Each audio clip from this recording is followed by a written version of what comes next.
Bien, ahí comenzó la grabación. Les decía, un poco la propuesta es hablar de ejecución de sentencias y del cumplimiento forzoso de la sentencia de remate. Para ponernos en situación, ¿en qué punto del proceso estamos? Aquí ya tenemos la sentencia de primera instancia que ha quedado firme. El código hace referencia a la sentencia que ha sido consentida o ejecutoriada. La sentencia queda consentida cuando, existiendo la posibilidad de articular recursos, simplemente no se articula ninguno, o bien articulados después se desisten. Esa es la sentencia que queda consentida. La ejecutoriada es la sentencia que ha sido recurrida, pero los recursos ya fueron resueltos. Rebobino. Cuando el código habla de sentencia consentida o ejecutoriada, quiere decir, en un caso, la sentencia que pudiendo apelarse no se apeló, se la dejó así. Y ejecutoriada quiere decir que la sentencia que fue recurrida, los recursos ya fueron resueltos y obviamente no prosperaron, porque si no, no estaríamos hablando de la ejecución de la sentencia civil. O bien prosperaron a favor del actor, ¿no? O sea, el actor logró dar vuelta a la sentencia en cámara y vuelve a la instancia para ejecutar. Algo que el código menciona cuando toca la competencia y que muchas veces se da por obvio, es que el juez que va a hacer la ejecución de la sentencia es el mismo que dictó sentencia definitiva en el proceso de conocimiento. Nosotros ahora no estamos en el proceso de conocimiento, estamos en un proceso de otras características, que es lo que vimos ya hace unas cuantas clases, conocido como procesos de ejecución. Los procesos de ejecución son básicamente dos: ejecución de sentencias y la ejecución de títulos o papeles del comercio. Estamos a la altura del artículo 500, más o menos. Les decía, ahora estamos hablando de procesos de ejecución. Ejecución de sentencias y títulos ejecutivos. Ahora nos vamos a abocar a lo que es la ejecución de la sentencia civil de primera instancia. Bien, ¿de qué hablamos cuando hablamos de ejecución, no? Les decía, estamos en un escenario en que la sentencia de primera instancia ha quedado consentida o ejecutoriada, esto es firme, y la segunda característica es que el deudor de la obligación, o sea, de pagar la sentencia, no ha cumplido. No existe tampoco, digamos, una obligación de intimarlo a cumplir. Usualmente la sentencia civil, una vez que queda notificada, ya porta en sí misma la obligación para cumplirla una vez vencido el plazo para apelar. A veces, y cuando digo a veces me refiero pocas veces, el juez otorga un plazo al deudor. Pero es como si fuera un plus, un comodín para el deudor. Esto suele ocurrir con las obligaciones de dar o de hacer alguna cosa. Cuando hablamos de suma dineraria, no. Una vez que quedó firme la sentencia, hay que pagar sin que haga falta ningún tipo de intimación. Ahora, cuando hay obligaciones de hacer, se suele brindar un plazo. Lo mismo si hay obligación de dar una cosa cierta o determinada. Imagínense que estamos hablando de la restitución de un bien mueble o un bien inmueble. Pero ya les digo, este es un comodín que le dan al deudor. En general no hace falta la intimación previa para poder ejecutar una sentencia. La ejecución de sentencia es un típico procedimiento incidental. ¿Se acuerdan que hace ya unos cuantos encuentros hablamos de incidentes? Bueno, la ejecución de la sentencia civil tramita por un incidente separado, esto es, forman un legajo independiente, o sea, es como si abrieran otro expediente que corre paralelo y que está relacionado de manera directa con el expediente principal. ¿Por qué lo hacen así? Porque podría haber varias ejecuciones dentro de la misma del mismo expediente. O sea, uno idealmente podría imaginarse como que la sentencia se ejecuta a continuación de la sentencia definitiva. Bueno, esto podría ser, y en algunas ocasiones lo hacen así, pero lo más prolijo es que la ejecución de la sentencia civil se haga en un expediente aparte. Y les decía, esto es porque puede haber varias ejecuciones. Fíjense que las ejecuciones de honorarios siguen el mismo trámite, o sea, de ejecución de sentencias. Entonces, el perito podría iniciar un incidente de ejecución de sentencia por sus honorarios. Alguna parte podría iniciar un incidente de ejecución de sentencia si es que hubo una multa a su favor. Ustedes como abogados o abogadas podrían iniciar un expediente de ejecución de sentencia por sus honorarios. Y finalmente la parte que salió vencedora en el pleito también podría iniciar un incidente de ejecución de sentencias por el cumplimiento de la sentencia civil. Todos esos siguen el trámite de ejecución, por eso es que es incidental. Ahí Florencia preguntaba si el perito no debe esperar a que termine. Bueno, ya terminó el proceso. Estamos hablando de la ejecución de la sentencia civil. Acá ya estamos, ya hay sentencia definitiva, ya hay regulaciones de honorario para peritos, para mediadores, para abogados, hay imposición de costas. Lo único que queda ahora es pagar. Por eso decíamos que la sentencia ya está firme también, es definitiva y firme, porque los recursos ya se agotaron o bien fueron resueltos. Entonces, para rebobinar, los manuales de doctrina suelen hablar de 3 requisitos para ejecutar una sentencia. Primero, sentencia definitiva, consentida o ejecutoriada, que es lo que acabamos de ver. Eso está en el artículo 497 de nuestro código.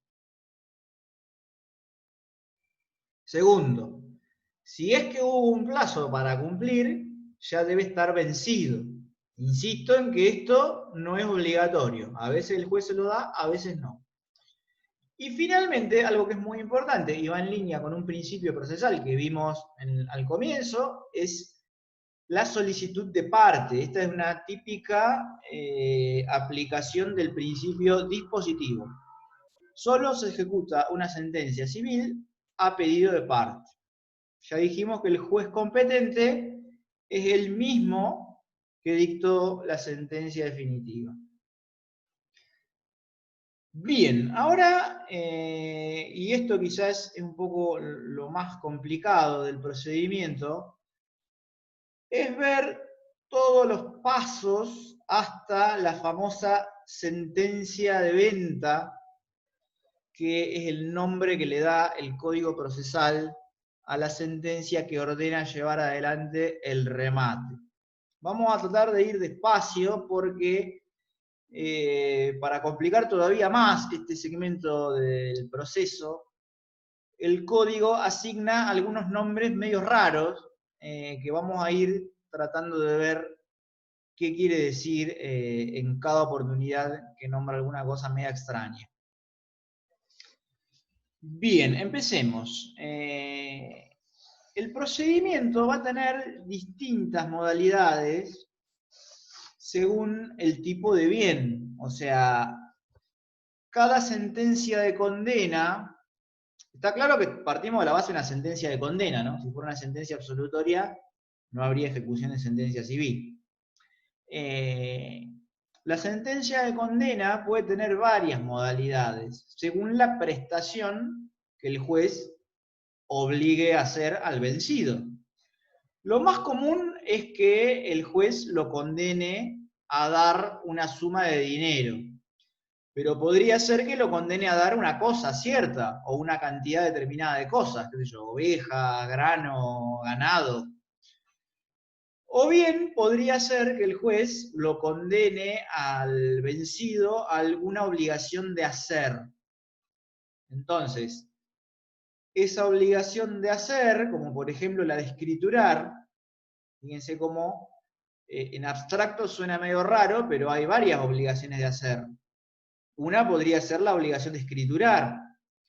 Otra podría ser, y está comprendida dentro de la de hacer en sentido amplio, una obligación de dejar hacer, como por ejemplo en el caso de las servidumbres. Yo no sé si han visto derecho civil o derecho privado 4, pero suele tratar de los derechos reales. Ahí están las famosas servidumbres, que consisten en dejar hacer algo sobre un fondo que es propio.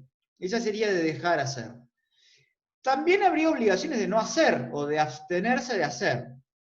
Bien, ese tipo de obligaciones de tipo personal, no hay una manera de coaccionar al deudor.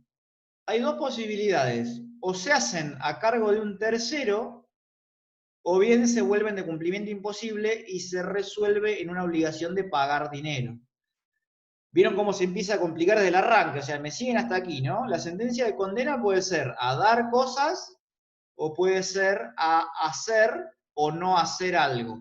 De eso hay varios ejemplos: abstenerse de hacer alguna conducta determinada, que el juez lo obligue a hacer algo, como por ejemplo escriturar, o bien las obligaciones típicas de las servidumbres, que es a permitir algo, a permitir una conducta de otro. Este es típico de la servidumbre. Por ejemplo, la servidumbre de paso, ¿no? A mí alguien no me deja pasar sobre un fondo sobre el cual tengo una servidumbre de paso, la obligación va a ser de dejar hacer, de dejarme pasar por ese inmueble al cual yo tengo, sobre el cual tengo un derecho de servidumbre. ¿Por qué les hago esta explicación? Porque en general las obligaciones se van a resolver en pagar algo. Estamos acá en un deudor que es remiso a pagar, porque si no, no estaríamos hablando de ejecución forzada. O sea, hay una sentencia de condena, el deudor no pagó. Idealmente, o mejor dicho, materialmente uno puede suponer que el obligado se va a seguir, digamos, revelando ante esa manda judicial. Y de hecho, idealmente ese es el ejemplo que nos sirve para llegar al final de lo que vamos a ver hoy, que es la subasta y reparto de ese dinero luego del remate. Rebobino y sacamos algunas conclusiones. Obligación de hacer algo, imaginemos que el deudor no cumple. Eso se hace a través de un tercero. Por ejemplo, la escrituración, prescinden del deudor y lo escrituran igual. Viene un escribano, hace la escritura y listo. Me encanta el gatito de Hilda. Obligación de no hacer se puede también resolver en una obligación de pagar daños y perjuicios. En definitiva, cuando el deudor no cumple, más tarde o más temprano, todo termina en una obligación de dar una suma de dinero. Por eso es el supuesto que nosotros vamos a analizar hoy. Ni hablar cuando la condena es directamente a pagar, ¿no? Como en los supuestos de incumplimiento contractual, o mejor dicho, de daños y perjuicios por incumplimiento contractual, o de daños y perjuicios en el marco de un accidente de tránsito, o bien en el marco de cualquier tipo de condena que implique dar una suma de dinero. Así que ese es el supuesto sobre el cual nosotros vamos a trabajar. Los demás son bastante sencillos. Si fuera a dar una cosa cierta, directamente le sacan la cosa al deudor y se la dan al acreedor. Imaginen que se, digamos, sustrae de la obligación de devolver un cuadro, como charlábamos hoy. Bueno, le secuestran el cuadro y se lo dan al deudor. Eso es sencillo. Vamos a abocarnos y a tomar como modelo la obligación de dar sumas de dinero.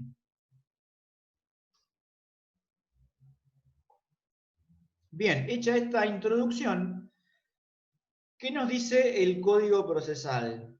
E insisto con esta idea, ¿no? A veces el código legisla sobre el supuesto menos común y deja para después el más común. Nosotros vamos a ir sobre la lógica inversa, porque me interesa que ustedes tengan herramientas para litigar el día de mañana. Entonces el código habla de sumas líquidas y de sumas ilíquidas. Bien, acá empieza el primer concepto medio raro. El verbo liquidar hace alusión a la liquidación, o sea, a practicar liquidación sobre una sentencia a la cual todavía le falta determinar algún concepto. El código legisla sobre la base de pensar que la mayoría de las sentencias ya están líquidas, pero en la realidad esto es exactamente al revés. Ustedes podrán decir, pero ¿cómo, Amán? Si una sentencia de condena usualmente dice, condénase a fulano de tal a pagar la suma de tantos pesos en concepto de daños y perjuicios. Bueno, bien, pero acá hay una pequeña trampa.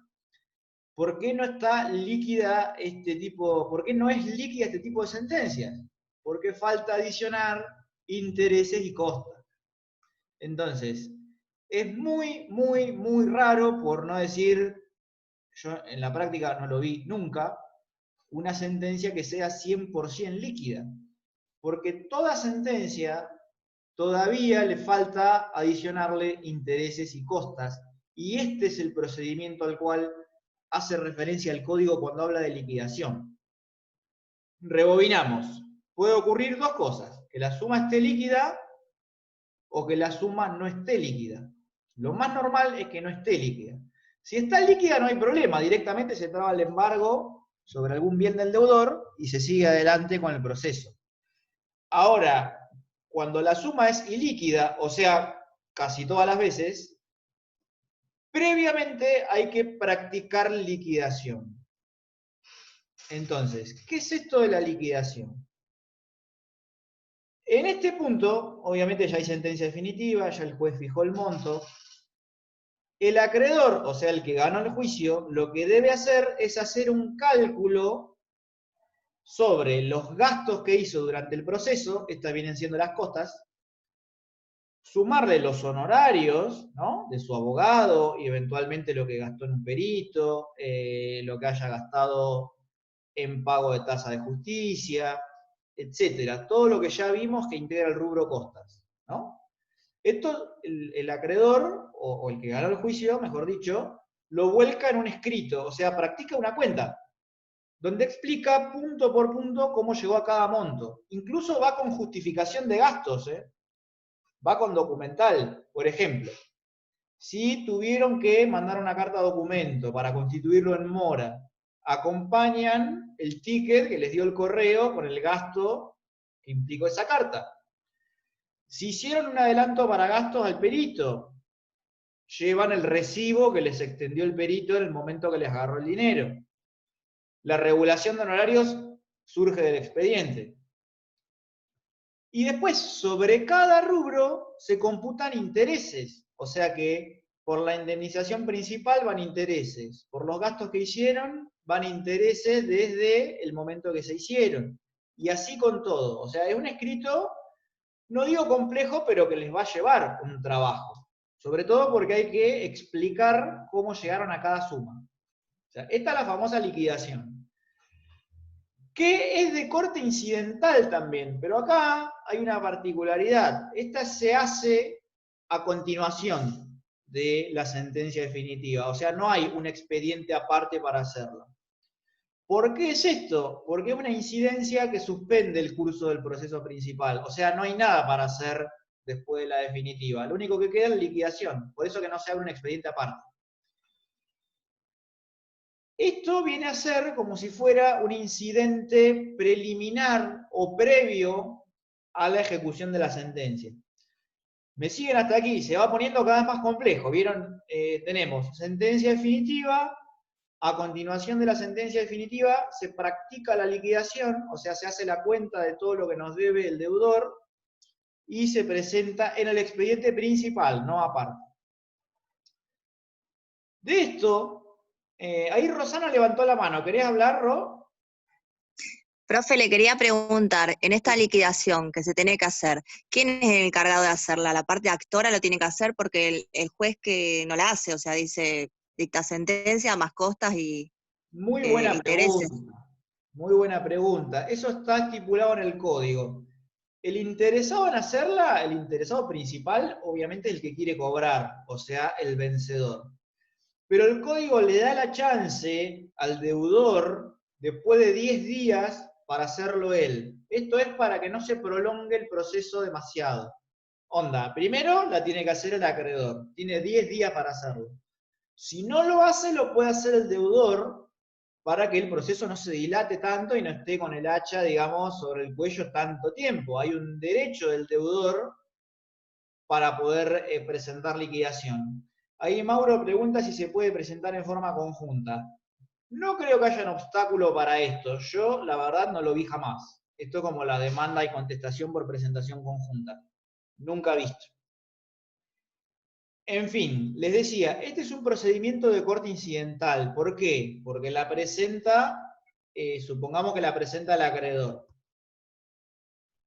De eso se da traslado al deudor por 5 días, para que presente, digamos, alguna observación o formule impugnaciones. Luego de eso, hay un pequeño traslado al actor, como si fuera la traba de la litis en una demanda, y a partir de ahí ya queda para resolver. Y, digamos, el juez lo que va a hacer es formular observaciones, o bien, digamos, insistir en que se practique otra vez con las correcciones que le haga y que estime pertinentes. La idea de este procedimiento es que no se dilate en traslados y traslados y traslados. Lo mejor sería que el juez le dé un corte definitivo ya con lo que dijeron las partes de uno y otro lado. A veces se complica y van y vienen los traslados y parece que la suma líquida no llega nunca. Pero bueno, digamos que lo ideal es que con traslado de la contestación de esa liquidación ya quede para resolver y el juez fije la suma líquida solamente con este esquema ideal que propone el código. Insisto en que en la práctica a veces se complica, pero digamos lo ideal sería esto: liquidación, traslado. Le preguntan al actor si tiene algo más para decir y ya está para resolver. Bien. Esto en el caso de que el deudor acompañe algún documento, ¿no? Porque el actor tiene que tener la chance de decir si ese recibo es válido o es inválido. También le tengo que decir la verdad, es usual que el demandado ni conteste, pues ya viene, digamos, renuente a contestar y a pagar. Es muy usual que no conteste. Bien, sigamos adelante. Una vez que ya hay suma líquida, a partir de ahí viene el embargo. Y este embargo es distinto al que vimos en cautelares. Se llama embargo ejecutorio. Esto es porque ya no hay que probar más verosimilitud en el derecho, nada. ¿Qué peligro en la demora? Estamos en el escenario de que hay una sentencia definitiva firme. Fíjense ustedes qué mayor verosimilitud en el derecho que esa. Ya no es verosimilitud, es certeza en el derecho. El derecho existe y está declarado por el juez. Lo mismo que el peligro en la demora, es irrelevante. El deudor tiene que pagar, no hay un peligro para evaluar. O sea que tiene una naturaleza diversa, no es preventivo, es ejecutorio.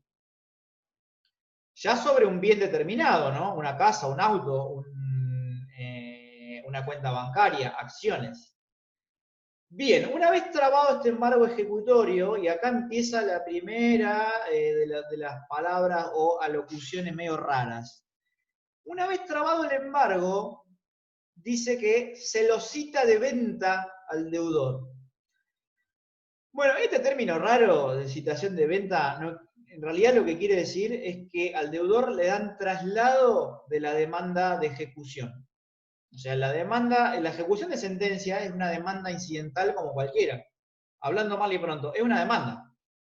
Entonces, hay que darle traslado al deudor. Esto lo llaman citación de venta. Cuando lean ustedes citación de venta, quiere decir esto: le dan al deudor un traslado de lo que está diciendo la actora, o sea, la que quiere ejecutar la sentencia, y esto es para ver si el demandado todavía le queda por articular alguna defensa. Y ustedes dirán, ¿pero qué defensa ¿Qué defensa va a articular si acá ya está condenado? Bueno, nosotros vivimos en un país donde el que no corre vuela. Entonces, puede ser que la sentencia ya se haya pagado y que el actor la quiera cobrar 2 veces, ¿no? Entonces, el demandado todavía tiene la chance de articular excepción de pago y acompañar el comprobante, obvio. Es decir, no, pero chicos, esta sentencia yo ya la pagué. ¿Qué me la quieren ejecutar 2 veces? Bueno, esa es una de las pocas defensas que tiene. La otra defensa que tiene es la prescripción de la ejecutoria. Vamos, prescripción de la sentencia que lo condena a pagar. Hay sentencia definitiva, firme, pero fue dictada hace 25 años, el deudor bien podría decir, chicos, ya prescribió esto, ¿qué me lo vienen a ejecutar? Bueno, esa es otra. ¿Qué otra defensa le queda? Transacción, pago, transacción, desistimiento, remisión de la deuda.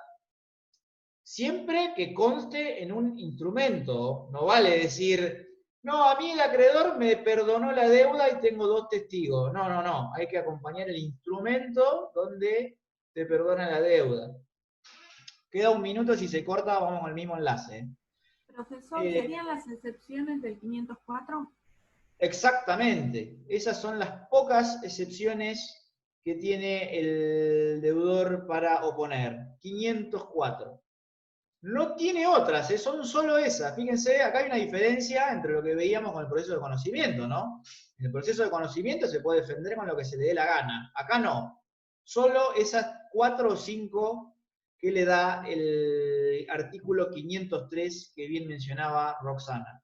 Para que no se corte, finalizo ahora y empezamos de vuelta.